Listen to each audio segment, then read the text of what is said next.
ఈరోజు యాదాద్రి భువనగిరి జిల్లా కమిటీ ఆధ్వర్యంలో లంబాడ హక్కుల పోరాట సమితి ఇవాళ జిల్లా కలెక్టర్ కార్యాలయానికి వచ్చి చేవెళ్ల డిక్లరేషన్ను వెంటనే అమలు చేయాలని ఇవాళ వినతి పత్రం ఇవ్వడం జరిగింది.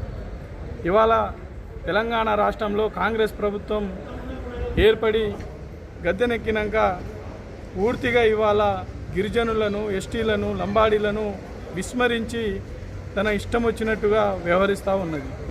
ఇవాళ అధికారంలోకి వచ్చే ముందు కాంగ్రెస్ ప్రభుత్వం గిరిజనులకు ప్రత్యేకమైన ఒక యూనివర్సిటీని, ప్రత్యేకమైన ఒక బోర్డుని ఏర్పాటు చేసి సంవత్సరానికి 1000 కోట్ల బడ్జెట్ కేటాయిస్తామని చెప్పి ఇవాళ వరకు ఒక్క రూపాయిని కేటాయించకపోవడం చాలా సిగ్గుచేటు. అదేవిధంగా ట్రైకాకి ప్రత్యేకమైన నిధులు కేటాయిస్తామని చెప్పి ఇప్పుడు వరకు ఒక్క రూపాయిని కూడా కేటాయించకుండా ఇవాళ వ్యవహరిస్తూ ఉన్నారు.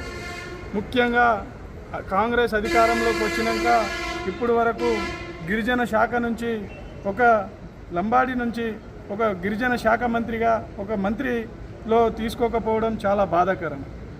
ముఖ్యంగా మనం అధికారంలో రావడానికి కాంగ్రెస్ పార్టీకి గిరిజనులు గంపగుత్తుగా ఓటు వేసి ఇవాళ గద్దెనెక్కించినారు.